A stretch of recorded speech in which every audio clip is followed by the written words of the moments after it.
Welcome to Shri cooks YouTube channel. So ഇന്ന് നമ്മൾ prepare ചെയ്യാൻ പോകുന്നത് ഒരു അടിപൊളി റൈസാണ്, ലെമൺ റൈസ്. ഒരുപാട് ഇൻഗ്രീഡിയൻസ് ഒന്നും ഇല്ലാതെ ഇവിടെ ഇടയിൽ പ്രിപ്പയർ ചെയ്തെടുക്കാൻ പറ്റുന്ന ഒരു സൂപ്പർ ടേസ്റ്റിയുള്ളൊരു പെർഫെക്റ്റ് ലഞ്ച് റെസിപ്പിയാണിത്. എക്സ്ട്രാ സൈഡ് ഡിഷ് ഒന്നും ഇല്ലാതെ നമുക്ക് സെർവ് ചെയ്യാൻ പറ്റുന്ന ഒരു സൂപ്പർ സിമ്പിൾ റൈസാണ് കേട്ടോ ഇത്. അപ്പോൾ നമുക്ക് എങ്ങനെയാണ് ഈസി ലെമൺ റൈസ് പ്രിപ്പയർ ചെയ്യുന്നത് നമുക്ക് പെട്ടെന്ന് കണ്ടു നോക്കാം. അപ്പോൾ നമ്മുടെ ലെമൺ റൈസ് പ്രിപ്പയർ ചെയ്യാൻ വേണ്ടിയിട്ട് ഒരു പാൻ ചൂടാക്കി അതിലേക്ക് കുറച്ച് കോക്കനട്ട് ഓയിൽ ആഡ് ചെയ്യാം. ഓയിൽ ഒന്ന് ചൂടായി വന്ന ശേഷം കുറച്ച് മസ്റ്റാർഡ് സീഡ്സ് ഇട്ട് കൊടുക്കാം. ശേഷം കുറച്ച് ഫ്രഷ് ആയിട്ടുള്ള കറി ലീവ്സ് കൂടി നമുക്കിതിലേക്ക് ആഡ് ചെയ്യാം. ഇനി നമ്മളിതിലേക്ക് ആഡ് ചെയ്യാൻ പോകുന്നത് ഷാലറ്റ്സും ഗ്രീൻ ചില്ലിയാണ്. ഒരു 6 to 8 ഷാലറ്റ്സും അതുപോലെ 2-3 ഗ്രീൻ ചില്ലീസും ചെറുതായി കട്ട് ചെയ്ത ശേഷമാണ് നമ്മളിതിലേക്ക് ആഡ് ചെയ്തേക്കുന്നത്. അപ്പോൾ എരിവനുസരിച്ച് നമുക്ക് ഗ്രീൻ ചില്ലിയുടെ അളവൊക്കെ മാറ്റി കൊടുക്കാവുന്നതേ ഉള്ളൂ കേട്ടോ. ശേഷം നമുക്കൊരു ഇത്തിരി സോൾട്ട് കൂടി ആഡ് ചെയ്ത ശേഷം നന്നായി ഒന്ന് മിക്സ് ചെയ്യാം.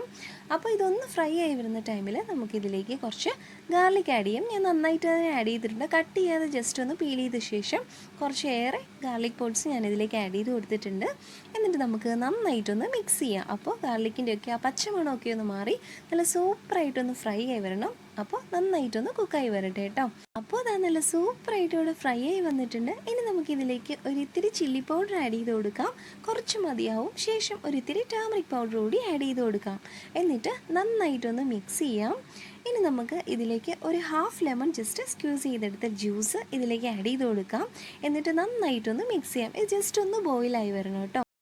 അപ്പോൾ നമ്മൾ ആഡ് ചെയ്ത ലെമൺ ജ്യൂസൊക്കെ നമ്മുടെ കൂട്ടിൽ നല്ല സൂപ്പറായിട്ടൊന്ന് പിടിച്ച് കുക്കായി വരുന്ന ടൈമിൽ നമുക്കിതിലേക്ക് ആവശ്യത്തിന് സ്റ്റീം റൈസ് ആഡ് ചെയ്ത് കൊടുക്കാം. അപ്പോൾ any kind of rice cook ചെയ്ത ശേഷം നമുക്ക് ആഡ് ചെയ്ത് കൊടുക്കാം കേട്ടോ. അപ്പോൾ ഞാൻ റൈസ് കുക്ക് ചെയ്ത സമയത്ത് സോൾട്ട് ആഡ് ചെയ്തിട്ടുണ്ട്. അതുകൊണ്ട് ഞാനിതിൽ എക്സ്ട്രാ സോൾട്ട് ഇനി ആഡ് ചെയ്യുന്നില്ല. അപ്പോൾ വേണമെങ്കിൽ മാത്രം സോൾട്ട് ആഡ് ചെയ്ത് കൊടുത്താൽ മതിയാവും കേട്ടോ. അപ്പോൾ നമുക്ക് റൈസ് ആഡ് ചെയ്ത ശേഷം നന്നായി ഒന്ന് മിക്സ് ചെയ്തെടുക്കാം. ഓൾറെഡി കുക്ക്ഡ് ആയതുകൊണ്ട് നമുക്കിനി ഇത് കുറേ നേരം കൂടെ വെക്കേണ്ട ആവശ്യമൊന്നുമില്ല. അപ്പോൾ നമ്മൾ ആഡ് ചെയ്ത കൂട്ടിൻ്റെ ഫ്ലേവറൊക്കെ ഒന്ന് പിടിച്ച് ജസ്റ്റ് ഒന്ന് റൈസ് റെഡിയായി വരട്ടെ കേട്ടോ. അപ്പോൾ നന്നായിട്ടൊന്ന് മിക്സ് ചെയ്തെടുക്കാം. അപ്പോൾ നമ്മുടെ കൂട്ടൊക്കെ റൈസിൽ പിടിച്ച് നല്ല സൂപ്പറായിട്ടൊന്ന് റെഡിയായി വരുന്ന ടൈമിൽ നമുക്ക് കുറച്ച് കൊറിയാൻഡർ ലീവ്സ് കൂടി ഇതിലേക്ക് ആഡ് ചെയ്ത് കൊടുക്കാം. എന്നിട്ട് നന്നായിട്ടൊന്ന് മിക്സ് ചെയ്യാം. ശേഷം നമുക്ക് ഫ്ലെയിം ഓഫ് ചെയ്യാം കേട്ടോ. അപ്പോൾ അത് നമ്മുടെ സൂപ്പർ ടേസ്റ്റി ആയിട്ടുള്ള ലെമൺ റൈസ് ഇവിടെ റെഡി ആയി കഴിഞ്ഞു. നമുക്കിത് ചൂടോടുകൂടി തന്നെ ഒരു സെർവിങ് പ്ലേറ്റിലേക്ക് മാറ്റാം. അപ്പോൾ വളരെ പെട്ടെന്ന് ഈസി ആയിട്ട് പ്രിപ്പയർ ചെയ്തെടുക്കാൻ പറ്റുന്ന ഒരു സൂപ്പർ ടേസ്റ്റി ആയിട്ടുള്ളൊരു റൈസാണിത്. നമുക്ക് സെർവ് ചെയ്യുമ്പോൾ എക്സ്ട്രാ ഒരു കറിയുടെ ഒന്നും ആവശ്യമില്ല. ഫ്രഷ് ലെമണിൻ്റെ ആ ഒരു ഡെലിക്കേറ്റ് ഫ്ലേവറും കൂടി ഉള്ളതുകൊണ്ട് നല്ല സൂപ്പർ ടേസ്റ്റിയും കൂടിയാണ്. അപ്പോൾ എല്ലാവരും ഒന്ന് ട്രൈ ചെയ്ത് നോക്കണം കേട്ടോ. നിങ്ങൾക്ക് തീർച്ചയായിട്ടും ഇഷ്ടപ്പെടും. അപ്പോൾ ഇതുവരെ ചാനൽ സബ്സ്ക്രൈബ് ചെയ്തിട്ടില്ലെങ്കിൽ മറക്കാതെ തന്നെ ഒന്ന് സബ്സ്ക്രൈബ് ചെയ്യണം കേട്ടോ. പുതിയൊരു അടിപൊളി വീഡിയോയുമായി വീണ്ടും കാണാം. താങ്ക്